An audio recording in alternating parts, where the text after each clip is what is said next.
Good morning. Good morning. Good morning. কেমন আছো সবাই? আশা করছি সকলেই ভালো আছো। আমরা কিন্তু 5টায় আজকে উঠেছি, দুইজনেই উঠেছি একসঙ্গে। এখন বাজে 5টা 50। তো এই দেখো, এসেই আমার কি বলবো, কাটার দাদা, কাটার মাসি বললে তো ভুল হবে, কাটার দাদা আমার সবজি কাটুনি বসে পড়েছে সবজি কাটতে।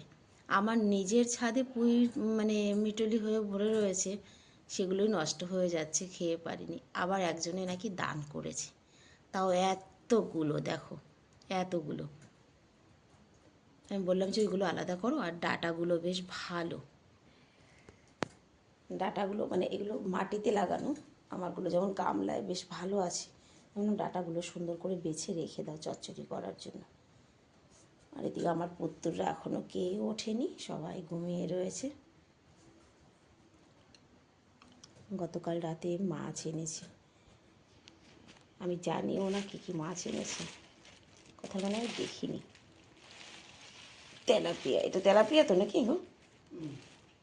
তেলাপিয়া মাছ। আর এখানে আছে চিংড়ি মাছ। যাই হোক, মাছ টাছ সব সাইড করে রেখে আগে সকালবেলার ঝামেলাটা মিটিয়ে নিই, তারপরে আবার ফিরে আসছি। স্নান দেনান সেরে রান্নাঘরে চলে এসেছি, সমস্ত কিছু গুছিয়ে রেখে স্নান করতে গেছিলাম, সমস্ত কাজ সেরে এই যে এখন রান্না বসাবো। রান্নার জিনিস তো আগেই বলেছি কি কি হবে। কারি হবে ভাতুয়া শাক দিয়ে, যে ভাতুয়া শাকটা সুন্দর ধুয়ে রেখে গেছি। আর এই যে পুঁই শাকের বীজ, ধনেপাতা। আজকে আমি ধনেপাতার একটা নতুন চাটনি বানাবো। তবে হ্যাঁ, এটা আমি বলবো না যে আমি নিজের থেকে করছি, আমি একজনকে দেখেছি ঠিক তাই করব। তার জন্য কিন্তু এই যে আমি তেঁতুল ভিজিয়ে রেখেছি, স্নানে যাওয়ার আগে গরম জল করে তেঁতুলটা ভিজিয়ে রেখে গেছিলাম। তো চলো একে একে রান্নাটা শুরু করি আর তোমাদের সঙ্গে শেয়ার করি। ধনেপাতাটা অল্প একটুখানি কড়াইতে দিয়ে নরম করে নেব। ধনে পাতাটা হালকা একটুখানি ভাপিয়ে নিয়েছি, এবার এটাকে মিক্সিতে পেস্ট করে নেব।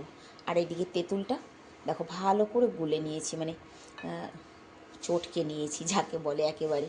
এবার এর মধ্যে আমি একে একে সব কিছু দিয়ে দেবো। আর এদিকে জানো তো, মানে এইগুলো গোছাতে গোছাতে আমি কিন্তু রান্নাটাও শুরু করে দিয়েছি। এদিকে আমার পুঁই শাকের চচ্চড়িটা বসিয়ে দিয়েছি, ভাত আর কারি। কারণ বসে থাকলে তো কাজ হবে না। মাছটাও ভেজে নিয়েছি, মানে চিংড়ি মাছ দেবো আমি পুঁই শাকের চচ্চড়ির মধ্যে। আর এদিকে বিশেষ করে চাটনিটা, আজকে নতুন একটি চাটনি করছি, তাই তোমাদের সঙ্গে সেটা শেয়ার করছি। দেখো এটাও প্রায় হয়ে আসার মতো। যাই হোক, এর মধ্যে আমি এখন অ্যাড করব একটু নুন, লঙ্কার গুঁড়ো।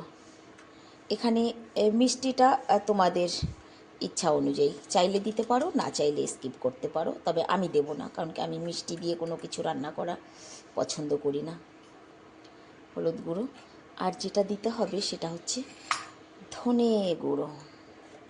দাঁড়াও, আছে কি না ডাব্বায়, না আছে গো, এই যে একটুখানি ধনে গুঁড়ো, ব্যাস।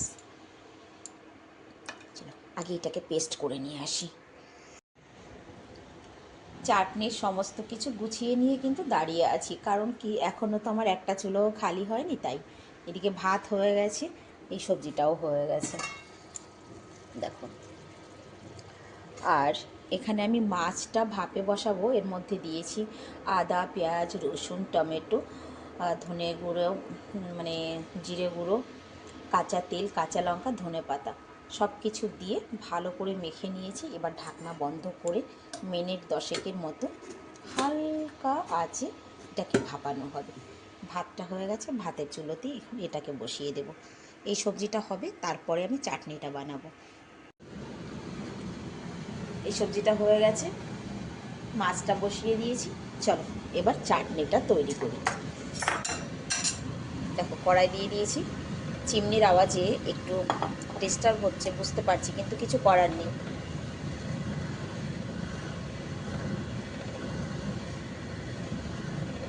যদি মিঠুরে মনে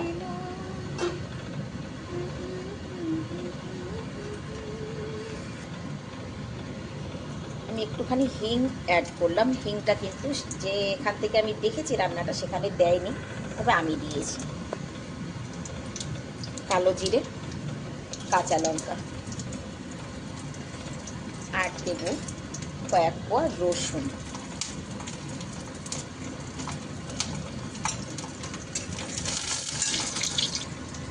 এবার কিন্তু আমি এর মধ্যে দিয়ে দেবো সেই তেঁতুলের জলটা, যার মধ্যে আমি লঙ্কা, হলুদ সব কিছু দিয়ে মিক্স করেছিলাম।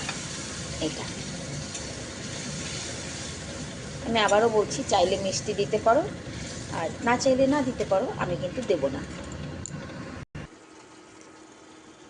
যে একটুখানি ফুটে উঠেছে, এবার দিয়ে দেবো আমি ধনে পাতাটা। তবে আমি একটা ভুল করলাম, কি জানো তো, যেহেতু টক, আমার আজকে লোহার কড়াইতে রান্না করাটা উচিত হয়নি। এটা আমার সিলভারের কড়াইতে করা উচিত ছিল, এটা ভুল হয়ে গেল।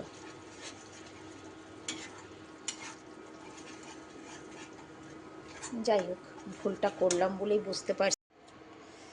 চাটনি তৈয়ার। তবে রঙটা খুব বেশি ভালো হয়নি, একেবারে খারাপও হয়নি। যতটা ভিডিওতে মনে হচ্ছে এতটা কালো কিন্তু নয়। তবে আমি একটু চেটে দেখলাম, না, খেতে তো বেশ ভালোই হয়েছে। রং দিয়ে কি দরকার, ঢং ভালো হলেই হলো। আর এদিকে আমার মাছ ভাপা, তার কি অবস্থা দেখি তো। যা বাবা, ওহো, রঙটা তো দারুণ হয়েছে এনার, তবে খেতে কেমন হয়েছে জানি না। যাই হোক, একসঙ্গেই দেখো রান্না কমপ্লিট হয়ে গেছে। এখন যেটা বাকি আছে সেটা হচ্ছে এই যে কারিটাকে তড়কা লাগাবো। চলো ঝটপট কারিটাকে তড়কা লাগিয়ে ফেলি। ঘড়ির কাঁটা 1:20 কাছে পৌঁছে গেছে। রান্নাবান্না কমপ্লিট, আমি কিন্তু খেতে বসেছি। আর আমি আজকে সর্বপ্রথম তোমাদেরকে নূতন এক্সপেরিমেন্টটা যে এটার ব্যাপারে বলবো, যে সত্যি এটা কেমন হয়েছে। ভাত বা রুটি দুটো দিয়েই নাকি খাওয়া যাবে। তো চলো আমি একটুখানি খেয়ে আগে তোমাদেরকে জানাই যে সত্যি এটা কেমন হয়েছে, কারণ আমার জন্যও তো নূতন। সব কিছু কিন্তু রঙের উপরে যেতে নাই। অনেক মানুষ রূপ রং দেখে বিয়ে করে কিন্তু ঠগে, অতএব রং না দেখে তার গুণটা দেখা উচিত। ঠিক সেই রকমই। দাঁড়াও, খেয়ে বলছি। না গো, সত্যি খুব ভালো হয়েছে। তবে আগে যখন করব এই ভুলটা আর করব না, যে লোহার কড়াইতে আর করব না, এটাই হচ্ছে কথা। খেতে কিন্তু দারুণ হয়েছে। বাকি সবজিগুলো তোমরা রং দেখেই বুঝে নাও, আর আমি ধীরে ধীরে খাবারটা ফিনিশ করি। বন্ধুরা এখন বাজে 3:30 আর মা এখন একটু ঘুমাচ্ছে। ঘুমাবো না, একটু আরাম করছি। ঘুমাবো না, ও ঘুমালে পরে শরীর খারাপ লাগে, মাজা ব্যথা করছে, তাই একটুখানি আরাম করছি। লোকেদের ঘুমালে ভালো লাগে, তোমার উল্টা, তুমি ঘুমালে তোমাকে খারাপ লাগে। ঘুমালে ভালো লাগে না, ঘুমালে খারাপ লাগে। কাজ আছে, মেশিনে কাজ আছে, কিন্তু একটু ঠান্ডাও পড়েছে আজকে, ভালো ঠান্ডা। কালকের তুলনায় আজকে অনেক ঠান্ডা। একটুখানি আরাম করি তারপর। 4:30 বাজে, ছাদে এসেছি। আজকে কিন্তু সারাদিন কনকনে একটা হাওয়া আছে, জানো তো। অন্য দিনের তুলনায় কিন্তু আজকে ঠান্ডাটা ভালোই পড়েছে। আর হাতে ধোয়া জামা কাপড়, মানে এই সামান্য একটু জামা কাপড় ছিল তো, হাত দিয়েই ধুয়েছি, কিন্তু শুকায়নি, ভিজা ভিজা রয়েছে, শুকায়নি। তুলবো কি তুলবো না ভাবছি। আর গাছপালায় জলের প্রয়োজন নেই, জানো তো। আমি দিনে শুই না, ওই যে একটুখানি গা লাগিয়েছি আজকে, আমার এখন ভালো লাগছে না। কি অসুবিধা বলো তো, সবাই শুলে ভালো লাগে, আর আমি দিনে শুলে ভালো লাগে না। যদি বলো ঘুমিয়েছিলে, না ঘুমাইনি, শুয়েছিলাম চুপটি করে, ঠান্ডা লাগছিল। কি করবো, গামলায় কত নতুন বীজ দিয়েছি। শীতের দিনে না বীজ দিলে কি হবে, জার্মিনেশনে টাইম লাগে।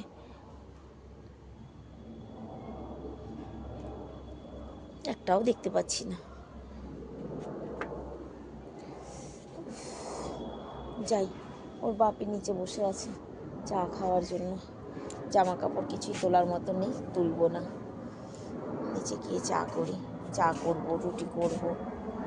নতুন নতুন কয়েকটা গাছ হয়েছে।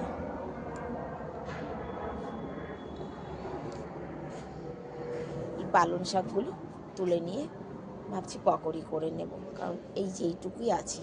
পালং শাক আর নেই। আর পুঁই গাছগুলোও কেটে দেব।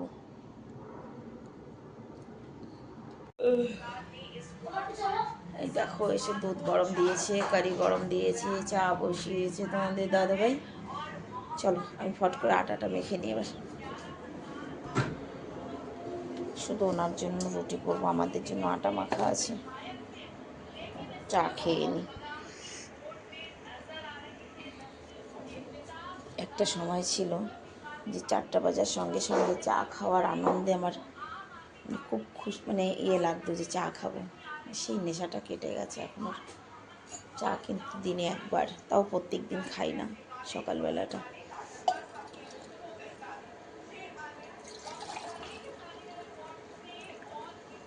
গরম জল খাই, আজকে বেশ ঠান্ডা গো। ঠান্ডায় জলের কাজ করলে আমার কষ্ট হয়, হাত পা কনকন করছে। আজকে আমার ছেলে ওর বাপির টিফিন ধুয়ে দিচ্ছে দেখো। আর নিজের কি কি ধুয়েছিস? নিজের টিফিন, বাপির টিফিন, আর এখন বাসন আছে দুইটা। বাসন? তিনটা। বাসনও রয়েছে 3টা? সব ধুয়ে দিচ্ছ? হুম। জল কি ঠান্ডা না গরম? আমার জন্য তো গরম। গরম?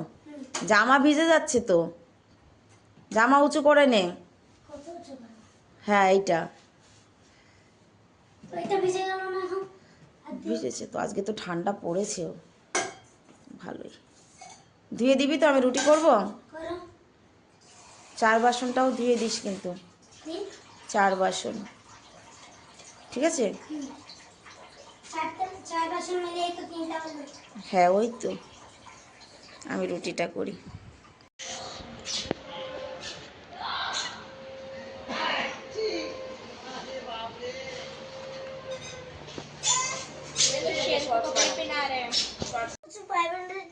রাইট 7টা বাজে এখন। এখন আমার ডিউটি একটাই, ছেলেদের নিয়ে বসবো, ওদের একটু পড়াশোনা করাবো, ব্যাস। ছেলেরা পড়াশোনা করতে করতে আমি কিন্তু ঘুমিয়েও পড়বো। আমি তাও বলছি আমার ডিনার কমপ্লিট হয়ে গেছে।